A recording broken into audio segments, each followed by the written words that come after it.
Herkese merhabalar. Ben müzik öğretmeni Aytaç Utabay. Uzun zamandan beri aklımda olan yan flüt eğitim videosunu çekmeye karar verdim. Bir seri halinde olacak ve adım adım ilerleyeceğiz. Sıfırdan başlayıp ileri seviyelere doğru taşıyacağız. İlk videomuzda 3 bölüme yer verdim. İlk bölümde flütün yapısı, ikinci bölümde dudak pozisyonu ve üçüncü bölümde de ses üretimi. Ses üfleyeceğiz. Parlak, güzel bir ses elde edeceğiz. Hadi başlayalım o zaman.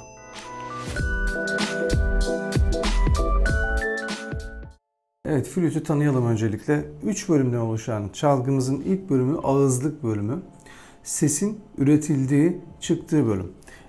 İkinci kısım gövde, yani sesin notalara dönüştüğü kısım.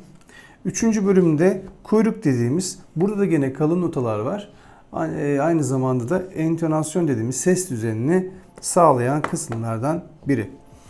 Elimdeki flüt madeni bir alışımla yapılan nikel gümüş karışımı bir flüt. Geçmişten günümüze flüt tabii çok değişim göstererek geldi. İlk zamanlarda tahta olarak yapılan flüt son zamanlarda artık nikel karışımı ya da madeni karışımlarla da yapılmaktadır. Hatta günümüzde plastikten de yapılan modelleri mevcut. Ancak hala tahta üflemeli grubuna girmektedir. Bunun temel sebeplerinden biri de sesinin, tınısının ve dokusunun tahta üflemeli çalgı grubuna ait olduğudur. Yani oboa gibi, fagot gibi tahta üflemeli çalgı grubuna daha yakın bir ses ve dokusuna sahip olduğu için tahta üflemeli grubundadır diyebiliriz. Üflemeden önce bazı nefes çalışmaları yapmamız daha faydalı olacaktır. Bazı betimlemeler de bize daha rahat öğrenmemizi sağlayacak. Mesela elimizde yanık bir bölge varmış gibi üfleyeceğiz. Elimizin dış kısmına doğru.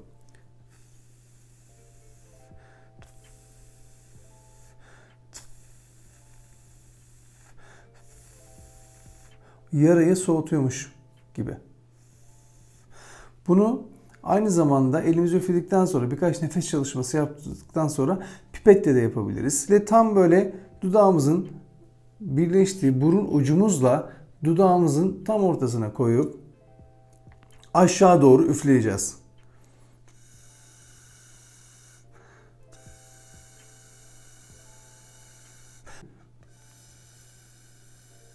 Nefes aldık. Tekrardan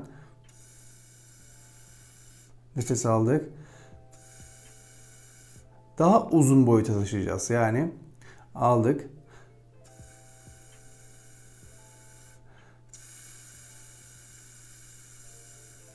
Gibi. Evet, şimdi sıra flütün baş kısmında bulunan ağızlık kısmında. Burası sesin üretildiği yer ve burada bir ses teli bulunmaktadır. Biz flüte ilk başladığımız zaman da buradan öncelikle ses üretmemiz gerekli. Bu ses üretildikten sonra mekanizmayı birleştirip bütün notalarıyla birlikte istediğimiz şarkıyı çalabiliriz. Ama öncelikle burada bir ses üretmemiz gerekiyor. Bu sesi konumlandırmamız da gerekiyor dudaklarımıza. Konumlandırmayı adım adım yapacağım. Öncelikle dudaklarımızı kapatacağız. Şu şekilde. Bu kapandıktan sonra buradaki delik kısım tam burnumuzun ucuna aşağı doğru baktığımızda şu dudağımızın orta kısmına gelecek. Bir kere yapıyorum. Kapattım. Evet. Birkaç kez yapalım. Pratiklik kazanalım. Tekrar yapıyorum. Kapattım dudaklarımı. Flütü bana doğru çevirdim.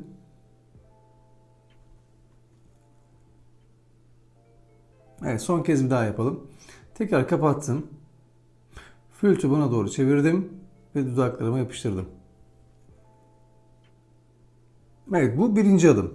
İkinci adıma geçelim. İkinci adımda da şu şekilde döndüreceğiz. Yani flüt dışa dönük bir şekilde çevrilecek. Ne kadar çevrilecek? Aynanın karşısında baktığımızda şuradaki deliği görmeyecek kadar çevrilecek. Yani biz bu arada bu çalışmaların hepsini bir ayna karşısında yapmamız gerekli. Doğru pozisyon için. Şimdi tekrardan koyacağım dudağıma yapıştıracağım ve döndüreceğim. Kapatıyorum dudağımı. Ve çeviriyorum. Evet. Şu şekilde çevirdim. Şimdi ben de tabii dudak pozisyonu oturduğu için az çok anlayabiliyorum şu an karşı tarafın deliğinin görülmediğini. Siz bunu karşıda daha net bir şekilde göreceksiniz. Konumlandırdık, baktık, sıra geldi üflemeye. Üflerken bazı betimlemeler yapacağım. Demin pipetle yaptığımız gibi aşağı doğru bir üfleme yapacağız. Bunu mesela hani bir örnek daha vermem gerekirse mumu söndürme nefesi gibi olabilir. Yani mumu söndürdüğümüzdeki sarf ettiğimiz, dışa verdiğimiz nefes aslında bir diyafram nefesidir. Bunu ileriki videolarda deneyeceğim. O nefesle çalacağız zaten. Bu şekilde düşünebilirsiniz. Koyduk, konumlandırdık. Ben şu an parmağımı konumlandırıyorum mesela. Ve dışa doğru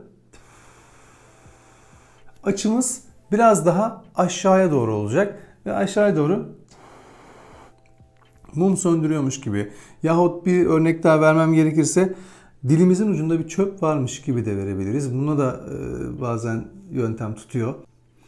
Şimdi bu şekilde konumlandırdıktan sonra yapacağımız üfleme şeklini uygulayacağız. Koyduk ve sadece pipete üflermiş gibi, mum söndürülmüş gibi vesaire bu örneklerde olduğu gibi aşağı doğru üfleyeceğiz. Ta ki sesi bulana kadar. Koyduk, konumlandırdık.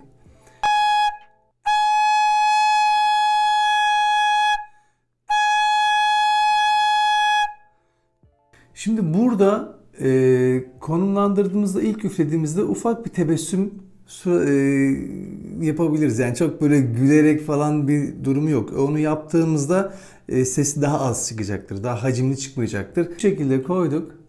Ufak bir şekilde ince bir tebessüm gibi. Sonra üflemeye başladık. Bunu ayna önünde sık sık uyguluyoruz.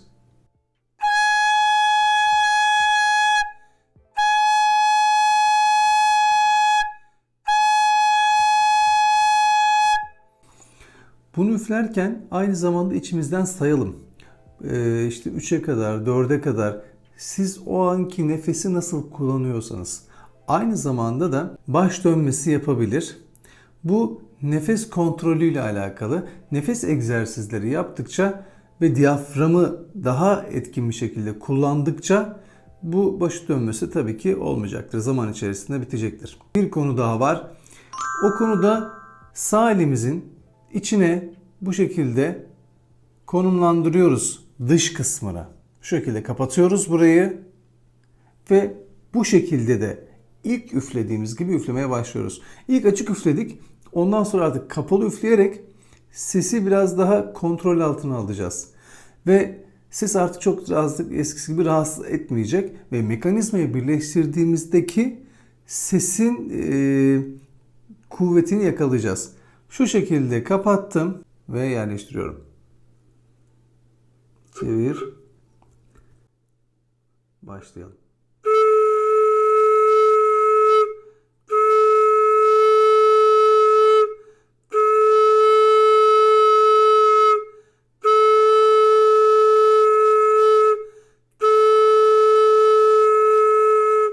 Bir nefes, bir üfleme.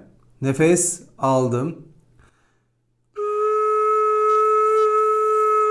Nefes.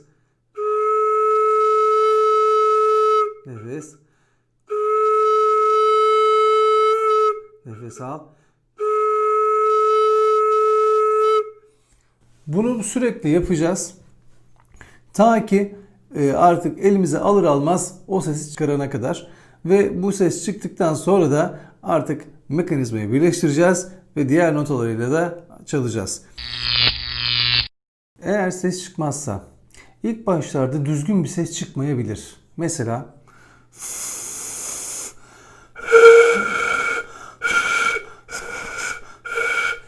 gibi, hatta